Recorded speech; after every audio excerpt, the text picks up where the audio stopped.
Bonjour à tous, je profite de cet épisode pour vous parler du tout nouveau projet de Tip & Shaft baptisé Sailors. Sailors, avec un Z, c'est la plateforme de vidéo à la demande par abonnement dédiée à l'univers de la voile de compétition que Tip & Shaft a lancé le 1er décembre. Avec Sailors, notre objectif est de proposer aux passionnés le meilleur de la voile de compétition en streaming sur une plateforme accessible depuis tous vos appareils, ordinateurs, téléphones ou tablettes. Au menu, des documentaires, des séries, des récits de courses, des portraits, des sagas, pour beaucoup disponibles uniquement sur Sailors. Le tout pour le tarif attractif de 5,99€ par mois ou de 60€ par an. Voilà, tout ça se passe sur sailors avec un z.com.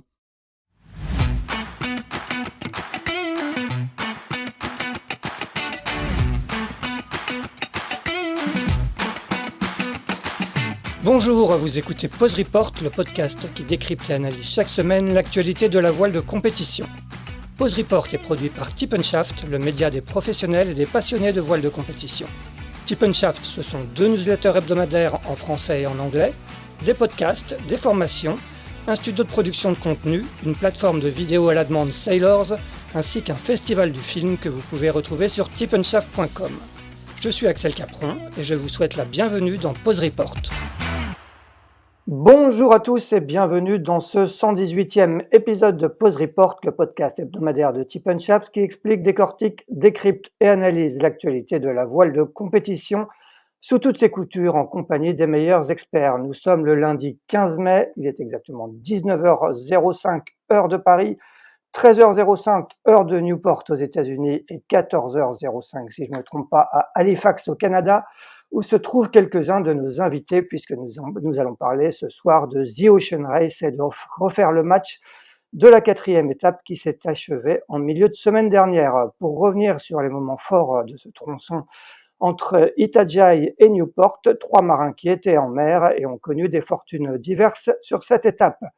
Le premier s'est imposé avec l'équipe américaine de Eleven Hour Racing Team. Il s'agit de l'Irlandais Damian Foxall qui est justement à Newport. Salut Damian. Salut tout le monde. Voilà, effectivement, grand beau soleil ici et puis les 3, bientôt 4 bateaux qui se préparent pour le prochain. Notre deuxième invité était à bord du bateau qui a pris la 2e place, Malizia. Il est depuis rentré chez lui en France à la Forêt-Fouesnant. C'est bien sûr Nico Lundven qui était le navigateur du bateau qui était skippé sur cette étape par Will Harris. Salut Nico. Salut tout le monde. Notre 3e invité a eu un peu moins de réussite sur cette étape puisque le bateau Guyot Environnement Team Europe a dématé à l'approche des États-Unis mardi dernier. C'est Sébastien Simon qui remplace au pied levé Benjamin Dutreux malade. Salut Sébastien qui est à Halifax où le bateau est arrivé, je crois, il y a quelques jours. Salut Sébastien. Salut à tous, c'est bien ça effectivement. Bon messieurs, avant de vous donner la parole, un bref récapitulatif de cette 4e étape de 5500 milles qui aura été assez animée avec notamment un duel en tête qui aura duré jusqu'au bout entre Eleven Hour Racing Team et Team Malizia, remporté par le premier avec une demi-heure d'avance sur le second, tandis que Biotherm, skippé par Paul Meillat, a complété le podium. Une étape qui a connu 2 dématages, celui en début d'étape de Holcim PRB et celui, comme on le disait à l'instant, mardi dernier, de Guyot Environnement Team Europe. Autant d'événements qui ont rebattu les cartes au classement général, puisque après 4 étapes, Holcim PRB, qui était solidement installé en tête après les 3 premières, ne compte plus qu'1 point d'avance sur Eleven Hour Racing Team et Team Malizia, qui sont à égalité de points, et 6 sur Biotherm, tandis que Guyot Environnement Team Europe, qui avait malheureusement dû déjà abandonner sur l'étape précédente, est un peu décroché. Le départ de la 5e étape entre Newport et Aarhus au Danemark sera donné dimanche prochain 21 mai et elle s'annonce décisive puisque, comme sur la 3e, les points compteront double. Eh bien, on va commencer par le vainqueur. Damian, déjà, on va faire un retour en arrière. On va repartir il y a maintenant plus de 2 semaines au départ de cette 4e étape. Dans quel état d'esprit était un peu l'équipe américaine de Eleven Hour Racing Team au départ de cette étape, sachant que vous sortiez d'une 3e étape dont vous aviez pris la 3e place, mais qui avait été un peu compliquée avec pas mal de soucis techniques et notamment en fin d'étape, une déchirure de grand voile. Raconte-nous un peu dans quel état d'esprit vous étiez au moment de prendre le départ de cette 4e étape. Mais je dirais qu'on était un petit peu je sais pas si je veux dire crispy là, mais on savait que c'était vraiment un moment clé dans la course, qu'il faut arrêter de niaiser et puis commencer à mettre des résultats sur le podium. C'est vrai qu'avec 5 bateaux, on peut oublier le fait que rapidement, tu vois, normalement sur une régate, tu fais premier, deuxième et troisième et tu fais ça de façon régulière et on arrive d'avoir une bonne chance de gagner. Mais quand il n'y a que 5 bateaux, troisième, c'est même pas au milieu de la flotte, tu vois. Donc, je pense qu'on a réalisé à Brésil que on a commencé à décrocher par rapport au Holcim et que Bellezia était un concurrent féroce aussi, autant que Beer Therm aussi. Et donc, c'était vraiment le moment de mettre, de faire quelque chose, enfin, de réussir à réaliser les capacités, les performances, le potentiel du bateau, sachant que cette étape, la quatrième étape, c'était une étape qui était parfaite pour le bateau qui était vraiment ciblé pour le reaching et c'était une étape pour nous.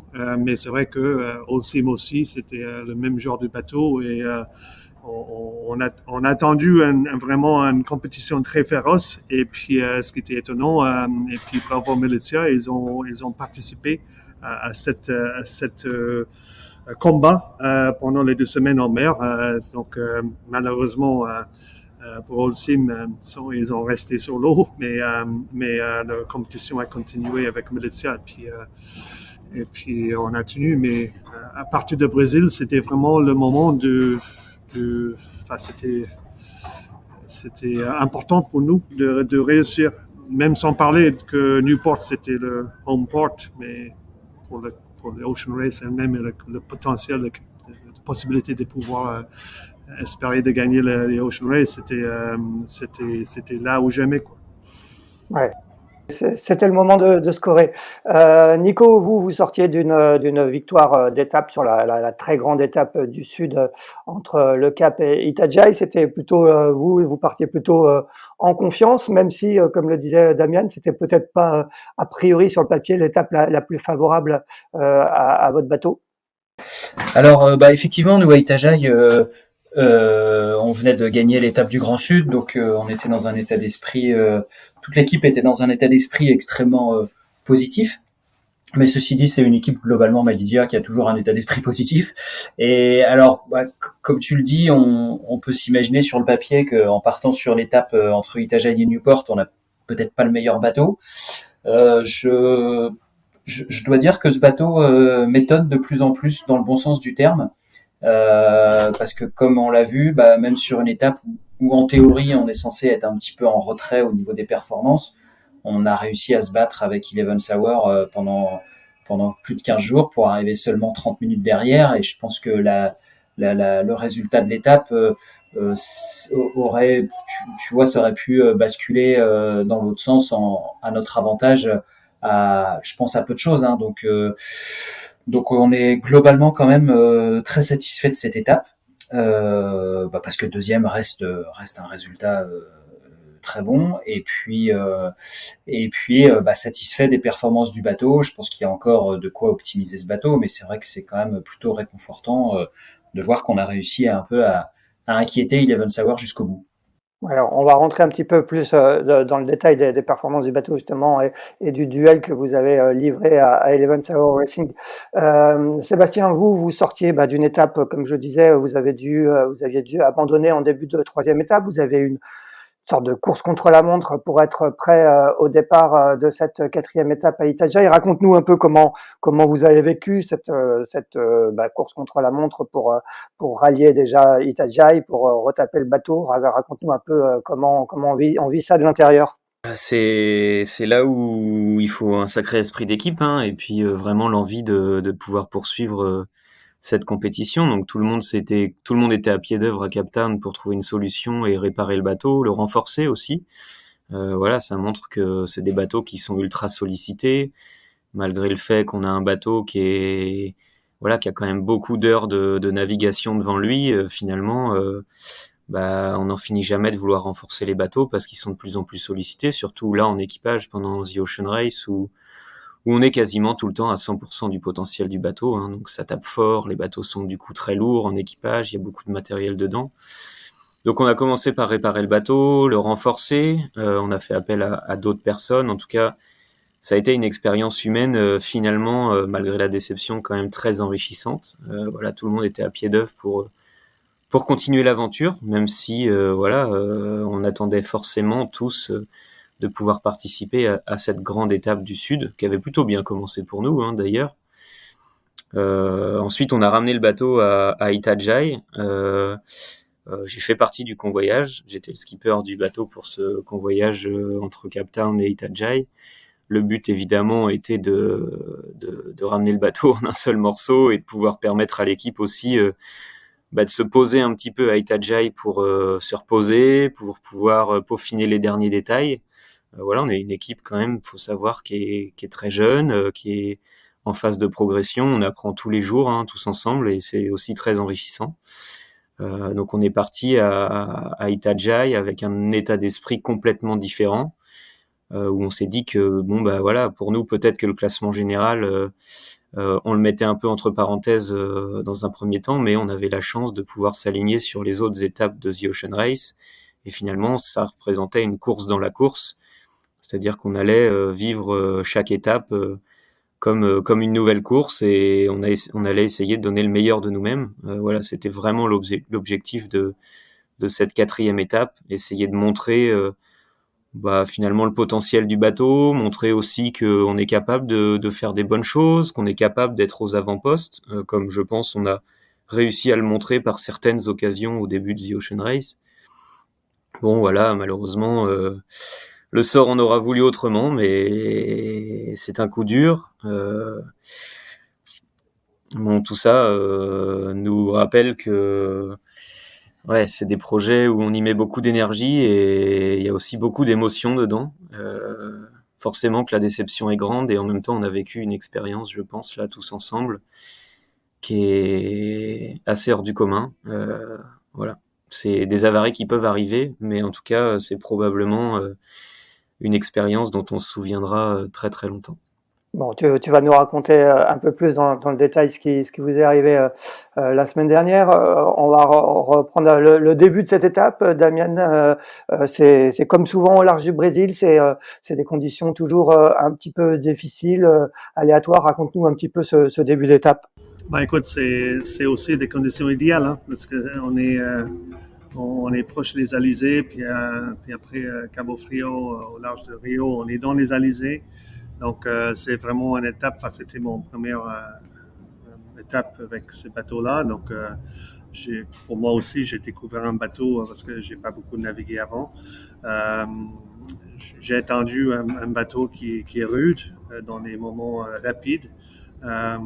Et avec beaucoup de travail à faire, rapidement découvrir les changements de vitesse et les outils pour faire avancer le bateau. Mais c'est une étape pour la plupart qui est vraiment, c'est une étape superbe. C'est de reaching, il y a un petit peu de prêt à faire aussi, un petit peu beaucoup, mais c'est super. C'est vrai qu'au large du Brésil, déjà il faut dégager du continent où le Brésil fait grande partie. On a contourné le Brésil pendant à peu près une semaine. Tu réalises que c'est un grand pays et que c'est un pays qu'il faut surtout essayer d'éviter pour la plupart quand on est en train de naviguer au large, parce qu'il y a tout ce qui est interface météo. Donc, on essaie de tirer des bords au large avec quelques exceptions.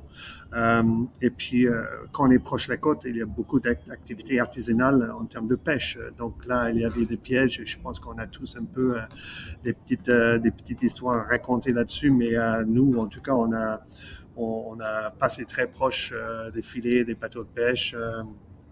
On a eu un petit contact avec une certaine poisson, on ne sait pas. On a tapé quelque chose sur le quai. Mais tout ça faisait partie du dégagement du Brésil, de gérer la partie au large de Recife, qui est le courant des alizés qui tire vers le nord-ouest. Et après, un passage de Doldrum qui n'était pas trop poteau noir, qui n'était pas trop difficile finalement. Le piège, je dirais, c'est vraiment d'être trop large.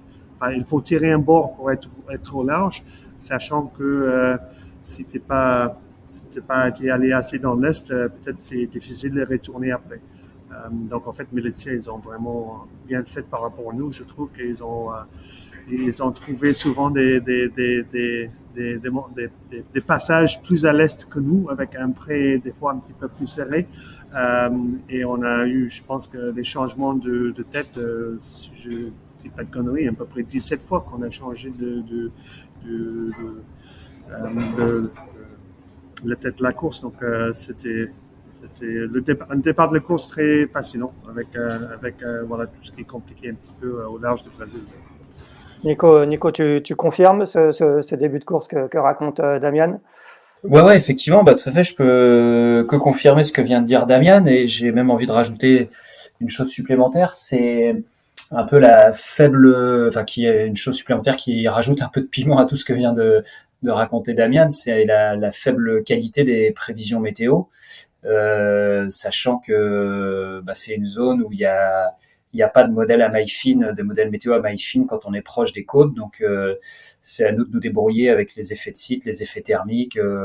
Il y a aussi du courant le long du Brésil qui est pas très bien modélisé par les données météo, donc voilà, on a aussi un petit peu ce flou artistique au niveau de la météo qui rajoute un petit peu de piment à tout ça. Donc ça fait de la régate bah, qui était sympa. Alors malheureusement, Holcim nous a quitté un peu tôt là-dedans, mais sinon avec les trois autres bateaux, là, on s'est fait quand même une régate à 4 sympa jusqu'à la pointe nord-est du Brésil. Là, c'était vraiment chouette.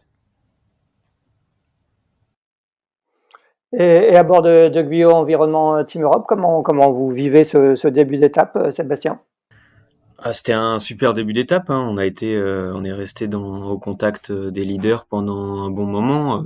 À ce moment-là, rien n'était joué. Et c'est sûr que le Brésil est effectivement, comme dit Damien, un grand pays. On avait l'impression finalement sur la carte de jamais avancer parce que je pense que sur le parcours, ça représentait bien 1000 milles, ce qui est immense. Au près où les bateaux vont quand même, c'est pas l'allure la plus rapide du bateau.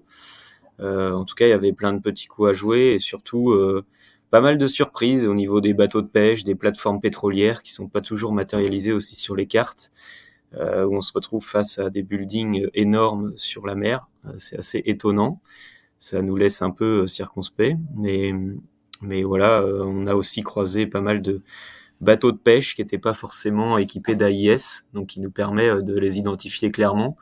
À un moment, on est passé à côté une file indienne d'une centaine de bateaux de pêche qui nous a empêché de faire un virement de bord le long de Cabo Frio, donc pas loin de Rio. Voilà, c'est des expériences qui sont assez incroyables. En tout cas, c'était une première partie de course ouais, vraiment intense. Pas forcément difficile physiquement, hein, mais vraiment intense d'un point de vue stratégique et puis au niveau de l'attention qu'il faut accorder au bateau et à tout ce qu'il y a autour. On va continuer avec toi, Sébastien. Premier coup de théâtre au bout de 4, je crois que c'est 3-4 jours de course, on apprend le dématage de Holcim PRB. Comment vous, à bord du bateau, vous l'apprenez? Comment on apprend cette nouvelle en général? C'est l'orga qui vous appelle? Comment ça se passe? Ouais, effectivement. Alors, je sais plus si Kevin ou l'organisation nous a envoyé un texto, enfin WhatsApp sur un groupe qu'on a tous en commun. Bah, c'est toujours une mauvaise nouvelle, hein. On prend pas ça, nous, les concurrents de Gaieté de Cœur, c'est triste. Personne mérite de démater. Et Holcim était dans une vraie belle position, en solide leader aussi à ce moment-là. Il navigue très très bien et voilà, un dématage. Bah, on se dit mince quoi. Ouais. C'est sûr que on aurait préféré finir la course à 5 bateaux. Bien sûr. Et puis après, surtout, Damian, on a Oui, croisé, vas-y. nous, Kevin à l'AIS. Ouais. On a croisé Kevin, effectivement, qui nous a appelé par VHF. C'est moi qui étais en quart à ce moment-là. Et Kevin qui nous appelle, ouais, faites attention, parce que forcément, il avait plus de mât, donc on ne pouvait pas l'identifier très bien dans la nuit. Le bateau au ras de l'eau, c'est pas facile à voir. Et du coup, voilà, on a pu échanger un petit peu ensemble. Il avait l'air déjà déterminé à retourner dans la course, à trouver des solutions. À ce moment-là, il savait pas trop s'il se détournait vers Rio ou Victoria, je crois. Mais voilà, malheureusement un sport mécanique et ça fait partie du jeu. C'est comme ça. Damian, quand on apprend le dématage de Holcim PRB, est-ce que sur les bateaux concurrents, ça jette un froid, on devient peut-être plus attentif à son propre mât, on lève le pied, ou dans quel état d'esprit on est sur le coup? Ouais, mais enfin, pour revenir à ce que disait Sébastien, c'est que déjà, il y a une sorte d'émotion viscérale parce que on a eu des expériences de dématage. D'ailleurs, j'étais avec Kevin sur Dog Funk, on a dématé au large de Ushuaia. Euh, enfin, il y a déjà une connexion viscérale. On se sent physiquement malade. On a une émotion forte par rapport à nos collègues sur l'eau. Après, il y a aussi la notion de le compétition, le valeur de compétition, c'est les autres bateaux. Donc là, tout de suite, il y a tu vois, la valeur de compétition est réduite. Et puis, c'est quand même nos amis, puis nos collègues qui sont sur l'eau. On pense à leur sécurité sur l'eau aussi. Mais comme dit Sébastien, c'est un sport mécanique. Ça fait partie de gestion de matériel, des choix de matériel. Et bien sûr, là-dedans, il y a une partie de chance et de malchance. Et puis, donc, du coup, effectivement, dire, tiens, il faut peut-être, est-ce qu'on a l'été des J3, on va le remettre, ou tu vois, est-ce que tout va bien? Enfin, c'est un petit rappel, c'est un grand rappel. Il faut faire attention, même si voilà, cette période-là, c'était un petit peu rough parce qu'on tirait un bord rapide pour retrouver le large. On était à peu près à 60 ou 65 degrés du vent en train de faire plus de 21 nœuds auprès. Donc, ça tapait pas mal. Mais bon, voilà, c'est juste, c'est terrible. Hein. Ça fait partie de la course, mais c'est terrible. Nico, on va poursuivre avec toi sur ce sujet. Quand on apprend ça aussi, est-ce qu'on cherche tout de suite à comprendre les raisons du dématage pour se demander si justement ça peut nous arriver? Comment vous cherchez à avoir des infos? Ouais, effectivement, quand on apprend le dématage, comme on dit Seb et Damian, c'est une grosse déception et une grosse pensée pour l'équipe d'Holcim. Et puis, forcément, tout de suite après, on cherche à savoir ce qui s'est passé à bord pour se dire, faut pas qu'il nous arrive la même chose si on peut essayer de l'éviter. Donc là-dessus, assez vite, l'équipe d'Holcim, ils ont été très transparents. Ils ont tout de suite partagé leurs premières conclusions sur la cause du dématage. Euh, Nous, en l'occurrence, donc c'est les mérillons de l'été de J2 en haut qui a cassé chez eux. En l'occurrence, nous, on a la même pièce sur Malidia, donc tout de suite, on s'est regardé, on s'est dit, qu'est-ce qu'on fait là-dessus? Après, on est en course, donc on va pas non plus se mettre à lever le pied dès le moindre doute. Malheureusement, ça peut arriver, que des pièces cassent, même si les conditions n'étaient pas extrêmes. On tirait quand même un petit peu sur les bateaux, comme le disait Damian. On était au près rapide, ça allait vite, un peu face à la mer, donc ça tapait beaucoup. Et malheureusement, ces choses-là, ça peut arriver. Et est-ce que, passé le coup de l'émotion que décrivait bien Damian juste avant, on commence quand même à sortir un peu les calculettes et à se dire, surtout vous qui étiez deuxième au classement général derrière Holcim PRB, à se dire qu'il y a quand même un gros coup à jouer au général? On le fait pas tout de suite, mais effectivement, au fil de l'étape, on se dit bon, qu'est-ce que ça va donner? Ils vont nous rejoindre à Newport, donc ils font dernier de l'étape. Ils font dernier. Enfin, ils marquent 0 point. Effectivement, on fait des calculs, mais enfin bon, faut pas non plus faire des calculs trop vite parce que tant que l'étape est pas terminée, il peut aussi nous arriver des bricoles. Donc, faut pas non plus. Et puis le but, c'est pas non plus de se réjouir du malheur des autres. Donc, on aurait préféré faire l'étape comme le disait Seb avec les 5 bateaux sur la ligne d'arrivée, ça aurait quand même été plus sympa. Mais bon, pour revenir à ce que tu dis, effectivement, si on passe la déception de ce dématage pour Holcim, c'est sûr que leur place d'abandon sur cette étape relance le match en tête de course avec avec les 3 premiers bateaux en 3 points ou en 2 points même, je crois. Oui, bien sûr. Ouais. À ce moment-là de la course, vous allez attaquer un peu la remontée vers le poteau noir et c'est là que va vraiment commencer votre duel avec Eleven Hour Racing Team. Vous avez d'ailleurs passé en tête l'équateur, mais pour je crois que quelques centaines de mètres d'avance. Raconte-nous un peu l'intensité de ce duel que vous avez vécu avec eux. Il y a notamment une photo de drone incroyable qui a été prise par Amaury Ross, qui est l'onboard reporter sur Eleven Hour Racing Team, où on voit les deux bateaux bord à bord, comme si on était en baie de la Forêt Fouesnant. Raconte-moi comment vous avez vécu un peu l'intensité de ce duel. Bah, c'est vrai que ce duel, c'est super hein, d'avoir du match comme ça quand on est perdu au milieu de l'océan, parce que justement, ça permet de garder de l'intensité à bord. Donc, quand on est en quart, on est vraiment focus sur les réglages, sur tout ce qui peut se passer, le moindre nuage. Donc, évidemment, on les a à l'œil. Enfin, c'est plus non seulement on les a à l'AIS, mais en plus on les voit vraiment. Donc, on est capable de voir éventuellement les changements de voile, ces choses-là. Donc ça permet de tenir vraiment un niveau de jeu très élevé parce qu'on se relâche pas. Et puis bah du coup ça a duré un long moment cette histoire. Enfin ce duel avec Eleven Sauer. Et par contre, bah, ce qui est aussi génial, c'est que du coup il n'y a pas ce sentiment de où l'étape traîne en longueur parce que il se passe pas grand chose. Là, enfin moi cette étape-là, je l'ai vraiment pas vu passer parce que bah, grâce à Eleven Sauer, du coup, il nous a tenu en haleine toute l'étape et du coup on s'est vraiment battu. Bah, quand on était en quart, il n'est pas question de se dire que pendant 5 minutes on va aller sur son téléphone faire une petite lire un article ou un truc comme ça quoi. On reste toujours sur les écoutes, essayer de régler le bateau du mieux qu'on peut. Donc bah, c'est top hein, quand c'est comme ça. Damian, de l'autre côté, sur l'autre bateau, tu confirmes, tu as vécu ce duel avec la même intensité. Est-ce que c'est pas peut-être un peu usant mentalement sur la longueur, justement c'est bien parce que ça aide, comme le disait à l'instant Nico, à faire avancer le bateau, à rien lâcher. Mais est-ce que c'est pas parfois un peu usant mentalement? Oh, bah, bien sûr, mais c'est quelque part, c'est pour ça qu'on est là. Euh, c'est un long Figaro, quoi. Puis à un moment donné, il y a Charlie qui me regarde. J'étais sur le pilote et je ne sais pas pourquoi j'ai mis le pilote en mode compas pour cette petite phase-là. Puis j'étais plus 2, moins 1. Puis il dit, tiens, t'as une patience de fou, toi. Et puis j'étais étonné par son commentaire.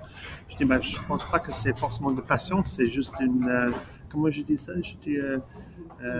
C'est un genre de méditation océanique. Enfin, on adore ça, juste d'être sur l'eau, de regarder les vagues, le vent arriver, venir, chaque risée. C'est un genre de méditation qu'on participe, c'est ce qu'on fait, quoi.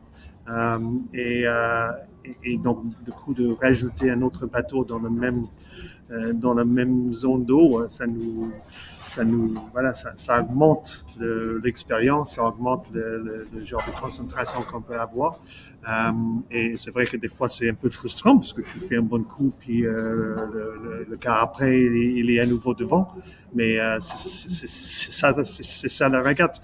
Le fait malheureusement d'avoir manqué Holcim là-dedans, c'est vrai que ça aurait été encore plus riche.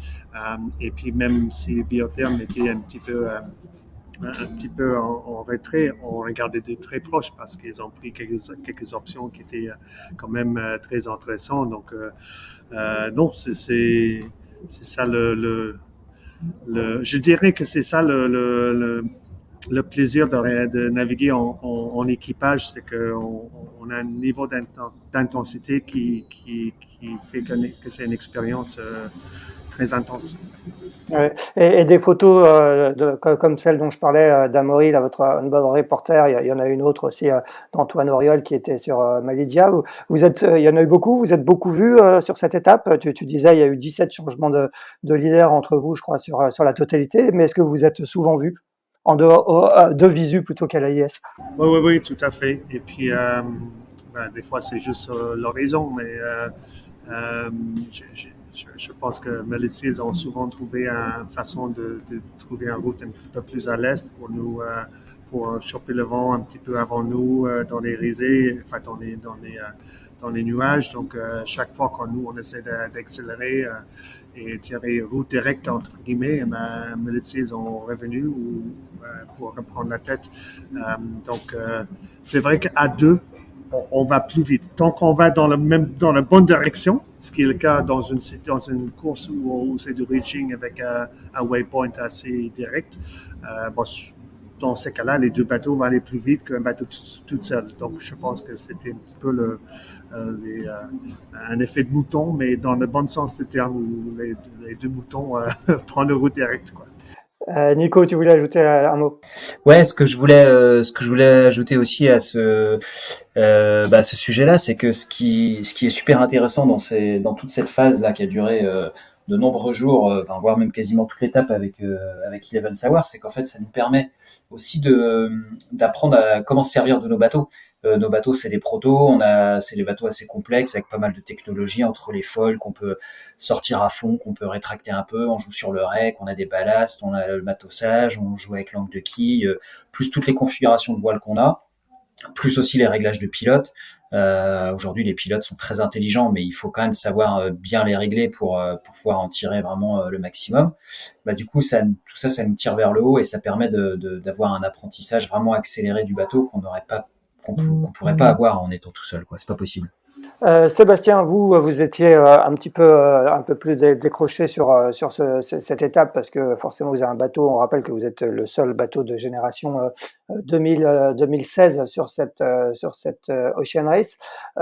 Vous êtes un peu dans la position du chasseur. À quoi on se raccroche pour quand on est un peu en queue de flotte? Est-ce qu'on essaie on essaie de forcer peut-être un peu des options stratégiques?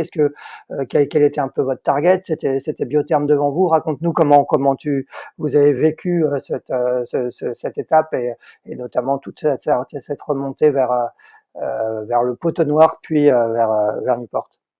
Oui, alors le fait que ce soit un bateau d'une autre génération, effectivement, c'est vrai, il y a 2 générations d'écart entre notre bateau et celui des autres. Maintenant, clairement, et ça c'est dans l'équipe, on essaie de pas se trouver d'excuses à ce niveau-là, parce que finalement, même si de temps en temps on peut observer quelques différences, je pense que c'est pas ça qui fait le résultat ou quoi que ce soit. Donc on n'essaie pas de se trouver des excuses, bien au contraire. Je pense que si on s'est fait larguer à un moment, c'est parce qu'on a vécu une petite avarie qui peut arriver à tout le monde.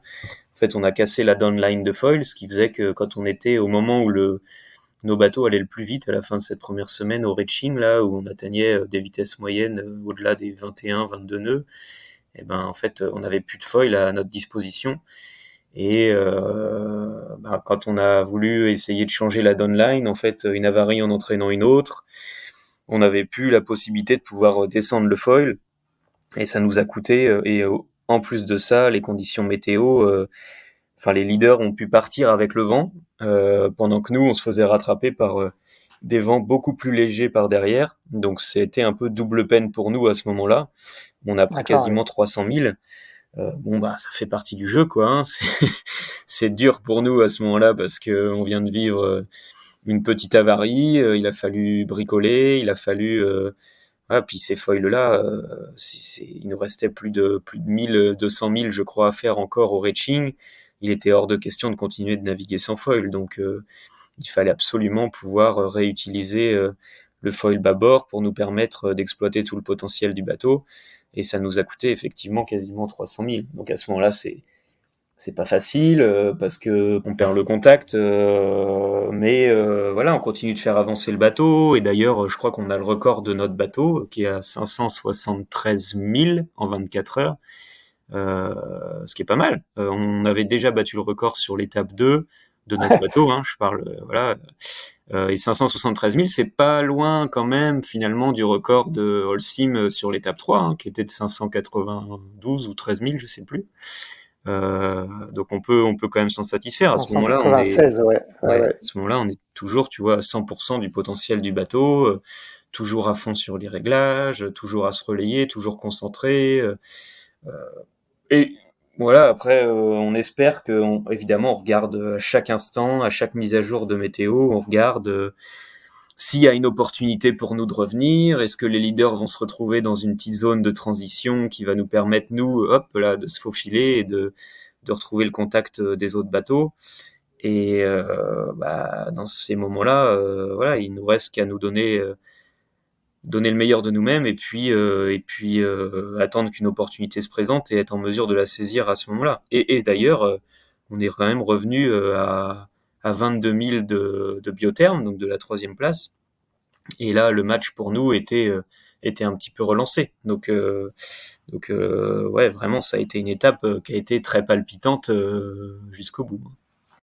Tu peux expliquer ce que c'est que la downline du foil? Alors en fait, nos foils, donc ces espèces d'ailes d'avion qui nous permettent de faire quasiment voler le bateau, qui donnent beaucoup de puissance au bateau, en fait sont actionnés par des cordages, des boots. Donc il y en a un qui permet au foil de descendre et il y en a un qui permet au foil de remonter. Et du coup le cordage qui permet au foil de descendre a cédé sous la charge, et sans doute pour des histoires aussi de friction et voilà, enfin, c'est des systèmes qui sont quand même relativement complexes, hein, même si l'actionner juste par un simple boot, ça semble archaïque. Ça passe quand même dans des pièces assez complexes, et donc il peut y avoir certains points d'usure. Et c'est ce boot-là finalement qui reprend quasiment tout le poids du bateau quand le bateau se met à voler. Donc c'est pas un simple cordage, et c'est celui-là qui a cédé et qui du coup nous permettait plus d'utiliser le foil. Voilà. D'accord.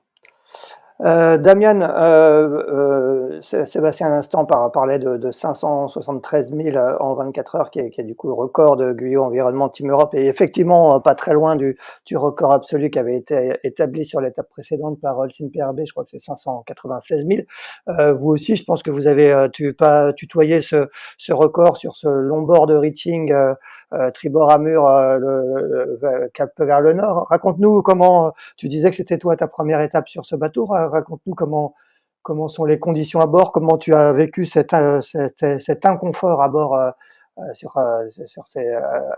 ces vitesses-là, 25 nœuds de moyenne sur 24 heures. Ouais, mais écoute, je sais pas, déjà juste pour revenir sur le matériel et les bris, parce que c'est vrai que tout de suite qu'il y a un petit problème, c'est sanctionné, parce que c'est vrai que si on avance à 20 nœuds, hein, on peut aller même beaucoup plus vite que ça, mais à 20 nœuds, à 1000, c'est 3 minutes. Donc, très rapidement, le moindre de souci crée des écarts. Donc, ce qu'il a expliqué Sébastien, donc même que ça soit juste des manœuvres, changement de voile, mais c'est surtout si c'est un bris où il faut réparer, changement d'allure, c'est sanctionné tout de suite.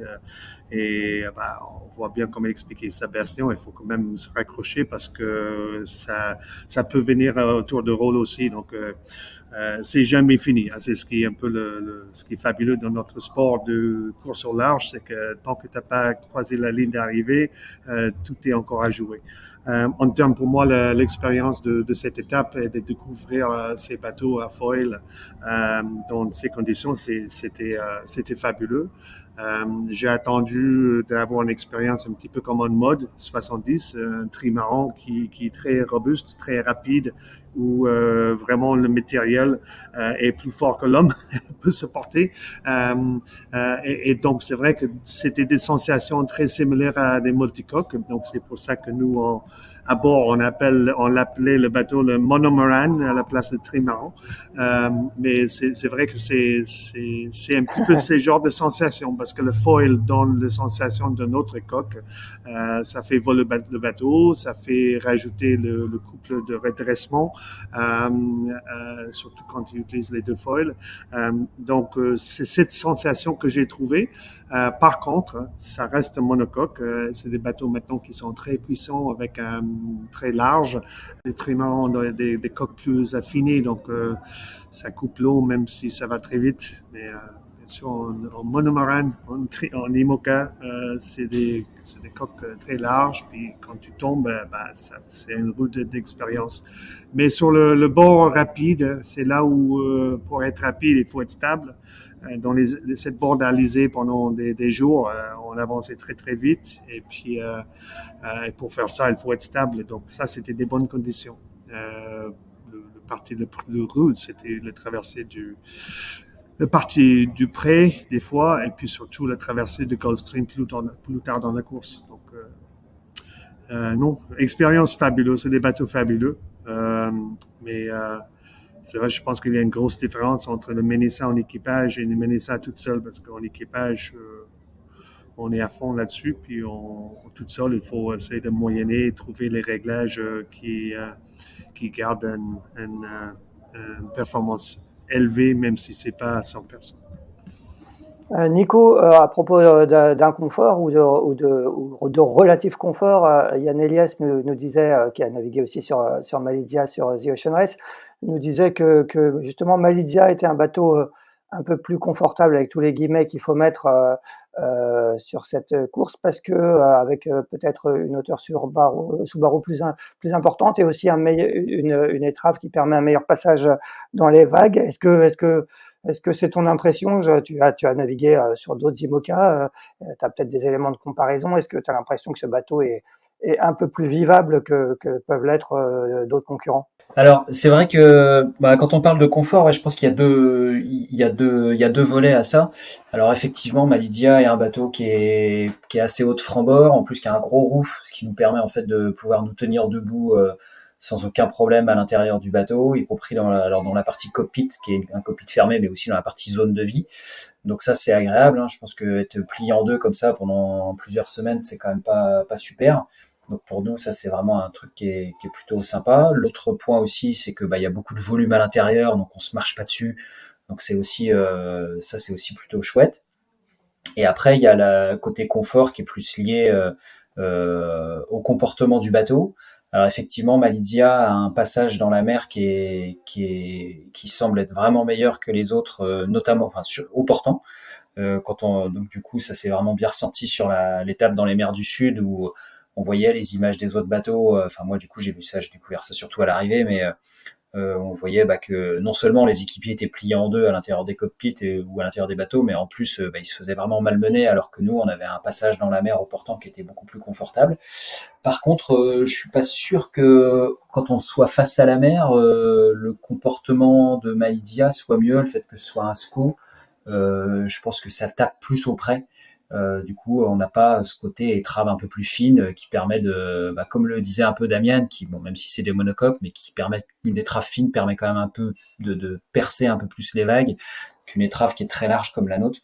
Donc là-dessus, sur le prêt, je suis pas sûr qu'on soit vraiment plus confortable que les autres, quoi. Mais bon, globalement, Malidia reste un bateau assez confortable déjà, parce que comme je le disais, au niveau ergonomie, on a de l'espace, on a du volume, on peut se tenir debout et ça c'est plutôt chouette. Ouais. Ouais. On va parler juste de la fin de votre duel avec Eleven Sailor Racing juste après. La veille de votre arrivée, on apprend donc le dématage de Guyot Environnement Team Europe. On va pas trop remuer le couteau dans la plaie, Sébastien, mais est-ce que tu peux nous raconter un petit peu ce dématage vu de l'intérieur, comment ça s'est passé, comment vous avez réagi, et maintenant est-ce que avec du recul vous avez compris ce qui s'était passé?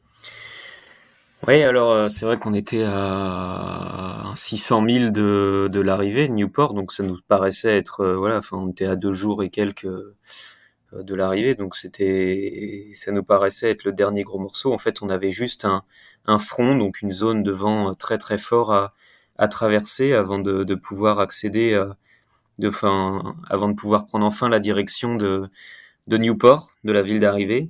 Donc c'était une zone qu'on regardait déjà depuis quelques jours. D'ailleurs, c'est à ce moment-là, on étudie beaucoup les fichiers météo, on se pose pas mal de questions. On savait que le vent allait être fort. On regardait un peu l'évolution de tout ça au fil des jours, essayer d'avoir quelque chose de plus en plus fiable. En tout cas, on essaie aussi de regarder des routes alternatives pour essayer d'éviter d'avoir à rencontrer des conditions qui peuvent être difficiles. Est-ce que en prenant une route alternative on perd beaucoup? Est-ce qu'il n'y a pas moyen de finalement en menant le bateau à 100% plutôt qu'à la moitié de son potentiel? Est-ce que finalement l'un dans l'autre on peut pas récupérer le temps qu'on a perdu? Bon, il se trouve que ce front, cette zone de vent très forte barrait littéralement la route. Il fallait la traverser, on n'avait pas le choix. Donc on s'attendait à des vents au-delà des 40 nœuds en rafale. Hein. On a eu, je crois, 57 nœuds, je crois, ou 56 nœuds. Donc on a quand même beaucoup parlé à bord et discuté de la façon dont aborder ce moment désagréable qui allait durer 5 ou 6 heures dans une mer pas forcément très haute, mais avec les courants du Gulf Stream qui étaient quand même assez cassantes pour les bateaux. Enfin, ça tapait quand même, c'était assez rude. Donc on a d'abord sécurisé le mât avec tous les étais disponibles, c'est-à-dire voilà, l'étai structurel du J2, l'étai de J3 et un chicken stay, donc un étai qui relie carrément la tête de mât au bout dehors, donc pour essayer de sécuriser au maximum le mât dans la mer et dans les vents forts. Et ensuite on s'était dit bon bah on essaie de pousser à la limite le bateau jusqu'à ce qu'on trouve une limite raisonnable, disons. C'est difficile à appréhender, hein, parce que à ce moment-là, on ne se fie que à nos sensations et aux alarmes qu'on peut avoir à bord. Donc on a commencé par remonter un petit peu le foil pour que le bateau tape moins. Ensuite, on a diminué la surface de voile jusqu'à ce que, à un moment, on puisse plus diminuer la grand voile. On a diminué les voiles d'avant, et puis à un moment, le vent commençait à devenir vraiment, vraiment trop fort. Il y avait 45, 50 nœuds en rafale. Et du coup, on a décidé de rouler la voile d'avant, le J3, on appelle ça. Donc, une voile qui fait à peu près 50 mètres carrés, que finalement, c'est rien hein, sur nos bateaux. Et là, c'est une manœuvre, finalement, malgré le fait que ce soit une petite voile, qui est pas si simple que ça d'aller rouler une voile comme ça, parce que dans des vents forts, en fait, les bateaux sont tellement puissants qu'on change pas de trajectoire d'une seconde à l'autre. Donc on a attendu la bonne opportunité pour pouvoir abattre et rouler ce J3. On a réussi, avec quand même pas mal d'efforts. Hein. Tout le monde était réveillé sur le pont à ce moment-là. Et là, on s'est dit, bon, maintenant, on fait le dos rond et on traverse ce front pendant 2 ou 3 heures, juste sous grand voile seul, vent de travers, donc grand voile 3 ris. Et là, on sait que le bateau est en sécurité, il ne peut rien nous arriver. Voilà, et malheureusement, c'est moi qui étais en quart à ce moment-là, avec Annie Lush. Benjamin et Robert étaient en train de dormir. Et sans aucune raison apparente, on avançait à 13 nœuds, 45 nœuds de vent moyen, une mer certes pas agréable, mais le bateau qui tapait pas plus que d'habitude, on a entendu un énorme crack. Et là, moi, j'ai tout de suite compris que le bateau avait dématé. Donc là, c'est un sentiment qui est sur le coup qui est rude parce que pourquoi ? Enfin, c'était pas du tout imaginable dans notre esprit de démater dans cette configuration-là. Enfin, il y avait rien qui pouvait nous laisser penser qu'on prenait des risques inconsidérés ou autres. Au contraire, on a plutôt fait le dos rond au vu des conditions qu'on rencontrait.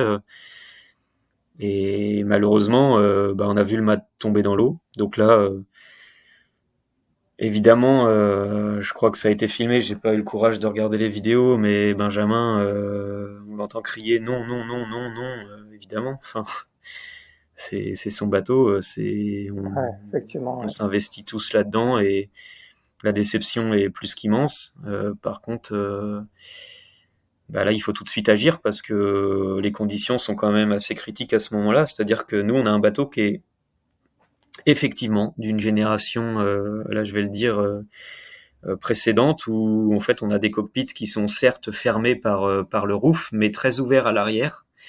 Et à ce moment-là, en fait, on a beaucoup d'eau parce qu'on n'avançait plus, mais les vagues qui arrivaient par l'arrière du bateau continuaient d'avancer, elles.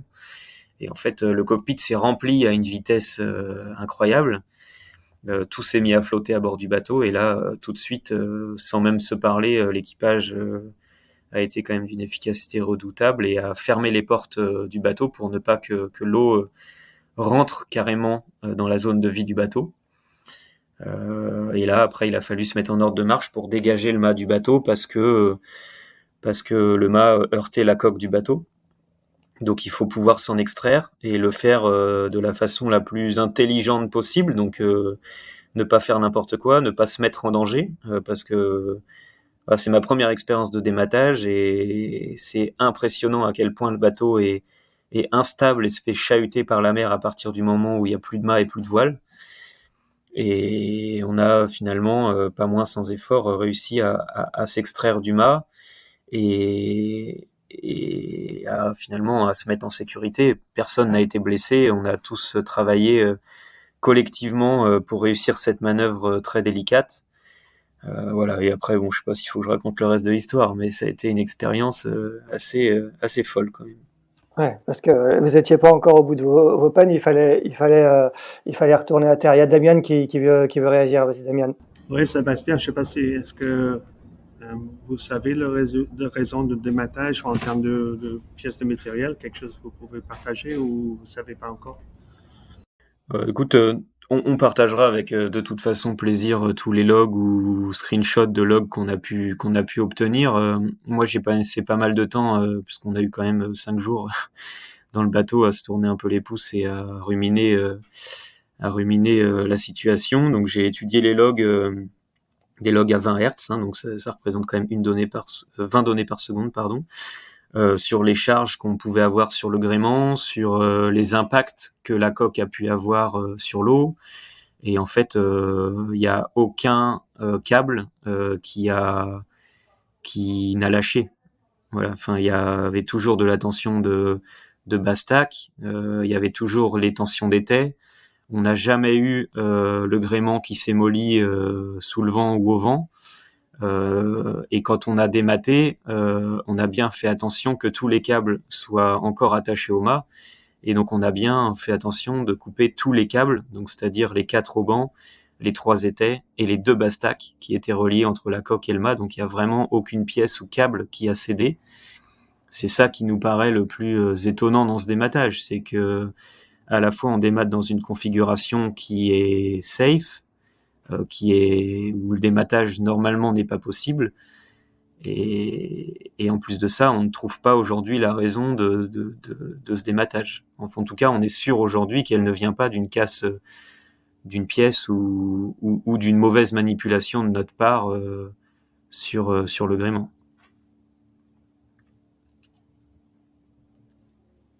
D'accord, donc c'est pas un dématage similaire à celui de Holcim PRB, c'est pas le défaut d'une pièce. Non, là non, enfin, après on peut être sûr de rien parce que voilà, c'est des conditions, on voit pas exactement bien ce qui sûr. se passe, mais à 95%, non, c'est pas la casse d'une pièce. On va revenir sur la suite de l'histoire pour vous. On va juste revenir un petit mot sur la fin d'étape. Vous avez été au coude à coude jusqu'à cette fin d'étape à Newport, Nicolas et Damian. Nicolas, selon toi, ça s'est joué où, la victoire d'Eleven Tower Racing? Il termine avec, comme je le disais en introduction, avec seulement une demi-heure d'avance après un peu plus de 17 jours de mer.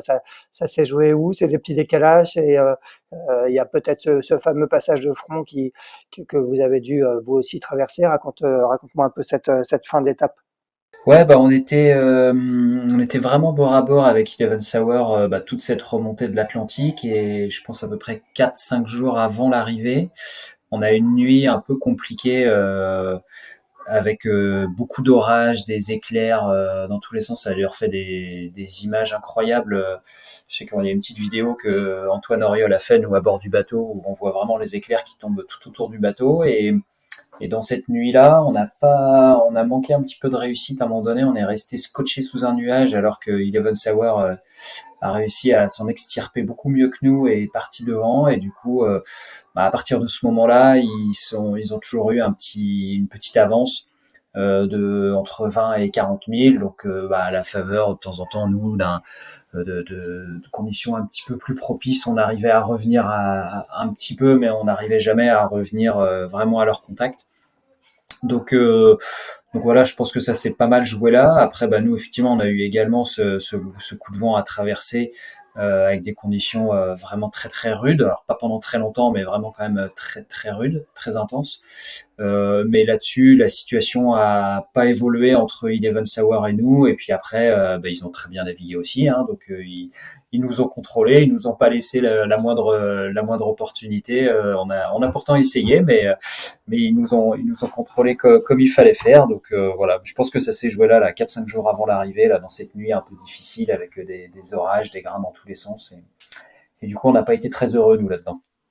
Damian, tu le disais hein, tout à l'heure, c'était arrivé à la maison, c'était d'autant plus important pour vous de gagner cette étape. Est-ce que le sentiment à l'arrivée, c'était, tu le disais, hein, au moment où vous partiez d'Itaja, il y avait quand même un peu de pression, il était temps de scorer, de gagner une étape. Et c'était quoi c'était surtout du soulagement? C'était quoi les sentiments de l'équipage à l'arrivée victorieuse à Newport? Oui, mais je pense que ça fait partie du recette of the Ocean Race, c'est-à-dire d'essayer de matcher une équipe avec une escale. Ça met en place une situation où on peut avoir cette fabuleuse expérience où l'équipe de l'étape gagne son étape. Et donc là, pour nous, c'était une validation, c'était un soulagement, c'est tout. Puis j'ai eu un petit peu cette expérience avec Groupama jusqu'à Lorient, avec Green Dragon into Galway, avec Groupama into Galway aussi. Donc je savais bien ce qu'ils vivaient, Charlie, Emo et le reste de l'équipe qui étaient vraiment des Américains de New Rhode Island quand on arrivait ici.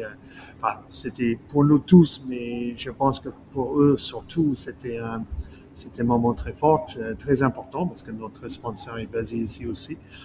Donc voilà, ça fait partie du recette de The Ocean Race et puis quand ça arrive, c'est fabuleux. Mais c'est juste fabuleux parce qu'on a une compétition qui était à la hauteur. Donc, merci Nico et Valencia, merci Kevin, on sent mal pour lui, mais il va revenir encore plus fort. Paul, il a un super bateau, super équipage. Le reste de l'Ocean Race, c'est un nouveau départ. Et puis, on retourne dans les eaux européennes. On va retrouver les 65 aussi, les Volvo 65. On a fait plus que le demi-tour du monde, mais il reste encore la moitié de la course à faire. Donc, voilà. On est sur une bonne vague. On va essayer de continuer, mais je pense que les compétiteurs vont avoir leur mot à dire aussi. Est-ce qu'on peut dire quand même que, en tout cas, entre les trois bateaux de tête qui se tiennent en un point seulement, les compteurs sont quasiment remis à zéro avant cette étape qui va compter double, une étape sans doute qui sera décisive comme toutes les étapes, mais là, le fait qu'elle attribue 2 fois plus de points, c'est vraiment une étape importante. Oui, tout à fait. C'est un nouveau départ. C'est comme si on partait de l'Alicante. Hein, c'est un nouveau départ. Mais chaque bateau a pu apprendre des choses lors des dernières 4 étapes. Hein, donc c'est un nouveau départ, mais avec un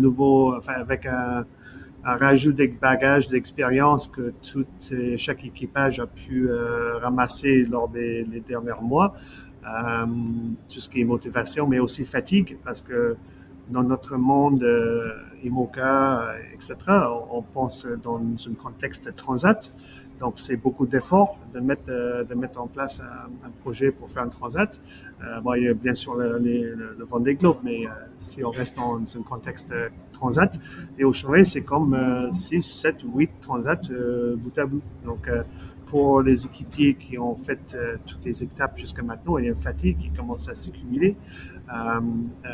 Mais en revanche, on voit ce qui est vraiment fun, là, c'est on voit vraiment un tournement de l'équipage, des skippers qui viennent d'autres équipes, qui viennent épauler les équipes sur les Ocean Race. Ça donne une petite expérience aussi à ces skippers et ces équipiers de venir participer. Et je pense que c'est à la fois pour le reste de cette course, mais aussi pour l'avenir de la prochaine édition. Je pense que ça monte un petit peu la motivation, je pense. Bon, et toi, tu seras pas à bord sur cette étape? Non, non, on a une autre stratégie pour cette prochaine étape. Il va y avoir un skipper Moka très connu qui va venir épauler Charlie et Sci-Fi sur cette étape très importante parce qu'il faut faire face à Militia qui est très vite au portant et bien sûr Raoul Sim. Donc, on est dans une stratégie de changement d'équipage pour optimiser selon les étapes et je pense qu'on n'est pas le seul à faire ça. Donc, ça va être très intéressant à voir le line-up dans quelques jours et puis voilà, course à venir. Effectivement. Nico, toi, tu seras pas à bord je crois, de Malizia, hein. Tu cèdes la place sur cette étape. On a vu que Charles Caudrelier, notamment, ferait lui partie de l'équipage de PRB. On voit que tout le monde sort à bas à ses cartes pour cette étape importante. Comment tu la vois, cette étape? Est-ce que c'est, comme disait Damien à l'instant, c'est une étape de portant, donc qui peut être favorable à Malizia? Écoute, j'ai envie de te dire oui, mais encore une fois, je me méfie un petit peu parce que faut pas partir en ayant l'étape gagnée avant même de l'avoir faite, hein. Donc, tant mieux s'il y a du portant dans la brise. On sait que Malizia effectivement est un bateau qui est plutôt à l'aise dans ces conditions-là. Maintenant, la fin d'étape peut aussi être très compliqué, hein, parce qu'on va jusqu'à Aarhus, qui est sur la côte est du Danemark. Donc, toute la fin d'étape en mer du Nord peut être très complexe. Donc, je pense que c'est une étape qui peut vraiment avoir des rebondissements jusqu'au bout. Donc, faudra certainement pas crier victoire trop vite. Mais voilà, donc effectivement, moi je suis pas à bord. Je suis en repos sur cette étape-là, et puis je reviendrai pour la fin. D'accord. Un petit mot pour finir avec toi, Nico. Après, on va donner la parole à Seb qui va nous raconter la fin du programme, la suite du programme pour Glio Environnement Team Europe. Pour toi, c'est après The Ocean Race, tu as déjà un programme pour la suite de la saison. Il y a une Jacques Vabre, quelle est la suite pour toi? Écoute, oui, normalement, après l'Ocean Race, du coup, je vais enchaîner du coup sur un programme Transat Jacques Vabre. Bon, pour le moment, je tais le nom du projet parce que je les laisserai communiquer en temps et en heure, mais ouais, normalement, c'est ça qui est prévu. D'accord. Bon, bah, très bien. On le saura un peu plus tard. Sébastien, on va terminer par toi. Raconte-nous, on dure un petit peu plus longtemps que d'habitude, mais raconte-nous très rapidement les quelques jours, l'aventure dont tu parlais, les quelques jours pour rejoindre Halifax pourquoi déjà ce choix d'aller à Halifax et aussi quelle est maintenant la suite du programme pour l'équipe. Ouais, effectivement, du coup, quand on a dématé, on était en contact avec l'organisation et l'équipe pour nous permettre de trouver une solution pour rallier un port. On savait pas encore lequel à ce moment-là. Il y avait le choix effectivement d'aller vers Newport, de retourner vers les Bermudes ou alors de rejoindre Halifax. Finalement, le plus proche de nous, ça restait Halifax, un peu plus au nord, à 370 000. Pourquoi est-ce qu'on a choisi ça aussi? C'était pour nous permettre logistiquement après de ramener le bateau en Europe plus facilement, et puis aussi au point de vue concernant les conditions météo, c'était plus facile pour nous sous gréement de fortune de rejoindre Halifax avec les conditions qui nous attendaient. Voilà, en tout cas après on s'est vite rendu compte qu'il nous manquait du gasoil pour produire de l'énergie, parce que l'hydrogénérateur sous gréement de fortune à vitesse très réduite ne produit pas suffisamment. Donc pour produire de l'eau, pour recharger les batteries, alimenter les instruments du bord, le pilote automatique, l'AIS, la VHF et les moyens de communication avec la Terre, on avait besoin de gasoil, et forcément on avait prévu le gasoil juste pour rallier Newport, quoi. Donc on s'est retrouvé dans une situation un petit peu stressante, disons inconfortable, où on a commencé, avec l'aide de l'organisation et de notre équipe à terre, à essayer de réfléchir à des solutions, qui pouvaient être soit du remorquage, soit du ravitaillement par des bateaux de pêche, etc. Et en fait, on a commencé par croiser un premier cargo auquel on a demandé un petit peu d'aide pour nous faire livrer en quelque sorte des bidons de gasoil. Malheureusement, il a tout bonnement refusé. Pas sympa. Donc ça nous a mis pas mal de stress à ce moment-là. Et ensuite, on en a croisé un deuxième, le Manta Sena, qui est passé juste derrière nous et qui finalement bah, le contact est bien passé, il a accepté de nous aider et on a fait une manœuvre assez incroyable où en fait il nous a largué 7 bidons de gasoil dans la mer avec un petit flashlight. On savait pas trop à quoi s'attendre à ce moment-là. Il faisait nuit noire, la mer était encore un petit peu agitée. Il a accepté de ralentir, il voulait pas dévier sa route pour pas perdre trop de temps. Donc on savait qu'à ce moment-là, on n'avait qu'une seule opportunité, qu'un seul shot pour récupérer ces bidons de gasoil, et que si on les ratait, probablement que on n'arriverait jamais à les récupérer parce que c'est pas si évident que ça, hein, avec nos foils, de manœuvrer au milieu de l'Atlantique avec notre petit moteur et puis la faible autonomie qu'on avait au niveau du carburant. Et il se trouve que avec beaucoup d'efforts et avec un travail bien collectif, on a réussi finalement à ramener ces bidons de gasoil à bord. Et là, c'est un peu insoupçonné, hein, mais on a ressenti une émotion qui était celle de joie, de soulagement aussi, parce que voilà, ça nous permettait de souffler un petit peu, d'appuyer un petit peu notre gréement de fortune avec du moteur pour aller plus vite. Malgré ça, on a quand même mis 5 jours à rallier Halifax, ce qui est quand même pas rien. Sinon, je pense qu'on aurait mis au-delà des 10 jours. Et je pense que bon, il était temps de rentrer aussi parce que toute cette période où finalement on est hors course, où il y a plus grand chose à faire à bord si ce n'est qu'à veiller à l'extérieur les autres navires pour éviter toute collision. On a beaucoup trop le temps de réfléchir, d'analyser la situation, etc. Donc c'est pas forcément très agréable. Et on est arrivé 15 heures avant l'arrivée, il faisait 0 degré à peu près, les nuits étaient assez rudes. Et on n'avait plus de gaz, donc plus de quoi chauffer de l'eau, se faire un thé, se faire un café pour se réchauffer, et aussi du coup plus de quoi hydrater nos plats déshydratés. Donc on attendait fermement l'arrivée à Halifax. Ouais. Disons qu'on finit par prendre ça avec un peu de dérision parce qu'on sait que l'issue est proche, mais en tout cas c'est vrai que ça a été une expérience émotionnelle assez intense, et surtout quand on a vu aussi le visage de notre équipe à terre nous accueillir, qui étaient finalement des visages tout aussi frustrés, déçus que les nôtres, avec les larmes aux yeux et tout ça. Et c'est quand même certes un sport qui est parfois injuste, qui est parfois frustrant.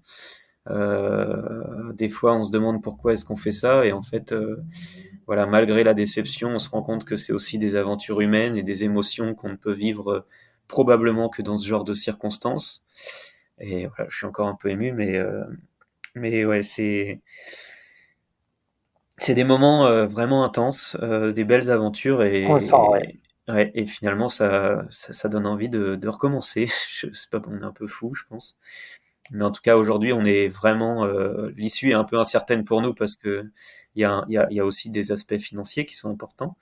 Mais notre objectif est quand même de revenir dans la course. Alors pas sur la prochaine étape, malheureusement, mais on espère revenir pour terminer The Ocean Race, terminer cette histoire tous ensemble. On espère revenir en Europe. Voilà. Bon, très bien. Damien, tu voulais, ça sera le mot de la fin. Qu'est-ce que tu voulais ajouter quelque chose? Non, mais écoute, je pense on tous sont très forts pour Guyot, pour Sébastien, pour toute l'équipe. Et je vous félicite pour tout l'effort. C'est vrai qu'en fait, on essaie d'analyser un petit peu notre amour pour le course au large avec Sci-Fi pendant l'étape. Et puis on a fait une espèce d'hypothèse qui était le manque de soleil affectait le mémoire des marins, qui fait qu'on oublie les mauvais moments. Donc je ne sais pas si c'est possible, mais c'est une hypothèse sur laquelle j'accroche. Et c'est vrai que un petit peu, j'écoute Sébastien, c'est vrai que c'est ça, hein, on accroche aux émotions, aux moments forts, et puis on oublie ça, on revient. Donc on va être content de vous voir à nouveau sur la course là très bientôt.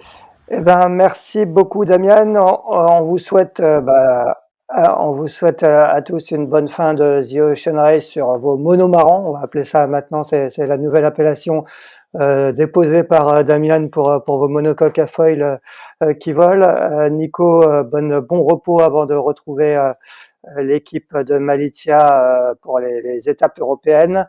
Et quant à nous, on se retrouve la semaine prochaine pour ce qui sera le 119e épisode de Pause Report. Merci à tous les trois, très bonne soirée et bon repos pour ceux qui le méritent. Et bon courage à Sébastien et à toute l'équipe et bon rétablissement. Salut, à bientôt. Salut, merci beaucoup. Ciao Nico, salut Sébastien, salut Damien. Salut à tous. Merci d'avoir écouté cet épisode de Pause Report. N'hésitez pas à nous dire ce que vous en pensez en bien ou en mal et n'hésitez pas à le partager. Si vous souhaitez suivre l'actualité de la voile de compétition, je vous encourage à vous abonner à la newsletter de Tip & Shaft, envoyée chaque vendredi à 17h. Pour vous inscrire, ça se passe sur tipandshaft.com. À bientôt!